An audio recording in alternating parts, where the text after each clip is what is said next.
Halo teman-teman semua, perkenalkan nama saya Sofia Rahma Laila Majid. Saat ini saya sedang duduk di bangku kelas 11 SMA Doa Bangsa Sukabumi. Nah teman-teman, apakah kalian tahu apa itu hukum? Menurut hukum online, hukum adalah peraturan berupa norma dan sanksi yang dibuat untuk mengatur tingkah laku manusia. Dari pengertian tersebut, dapat disimpulkan bahwa fungsi hukum adalah untuk mengatur tingkah laku manusia, menentukan mana yang dapat dilakukan dan mana yang dilarang. Nah, fungsi hukum tuh apa aja sih?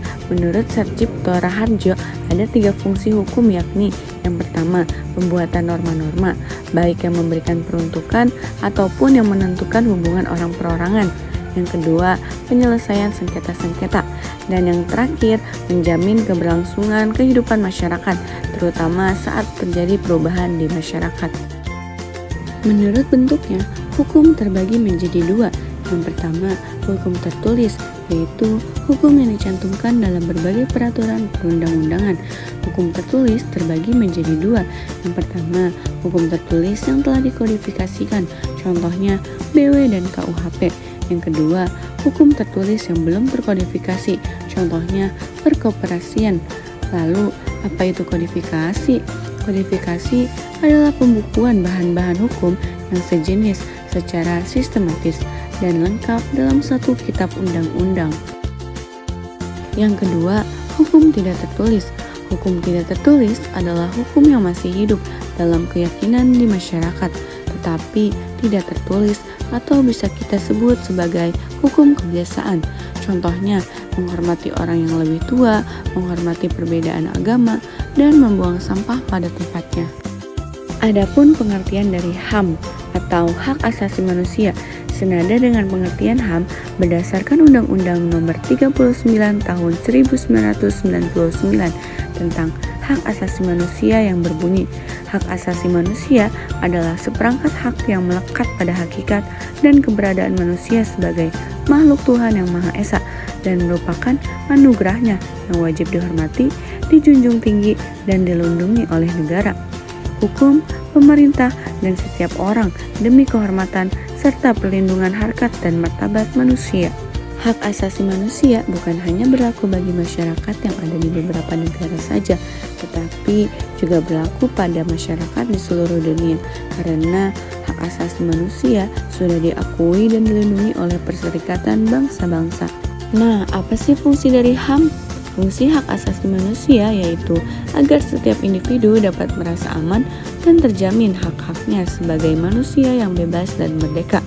Oleh karena itu, untuk menegakkan nilai-nilai hak asasi manusia, dibentuklah berbagai lembaga atau organisasi yang menjaga dan menegakkan stabilitas HAM.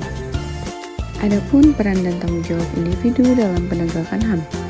Penegakan HAM memastikan bahwa pemerintah atau pihak berkuasa tidak dapat semena-mena atau sewenang-wenang dalam menggunakan kekuasaan mereka.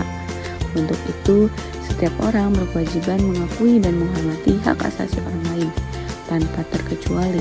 Kewajiban ini juga berlaku bagi organisasi manapun, terutama negara dan pemerintah. Nah, yang terakhir, contoh upaya yang dapat dilakukan untuk mencegah pelanggaran HAM. Upaya pencegah pelanggaran HAM meliputi pendidikan berkarakter, mempelajari undang-undang HAM dan metode penegakannya, bersikap baik kepada sesama, meningkatkan persatuan dan kesatuan, serta melakukan pengawasan terhadap upaya penegakan HAM. Nah, itu dia pengertian singkat mengenai hukum dan HAM. Terima kasih, sampai jumpa kembali. Dah.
Nah, itu dia pengertian singkat mengenai hukum dan HAM.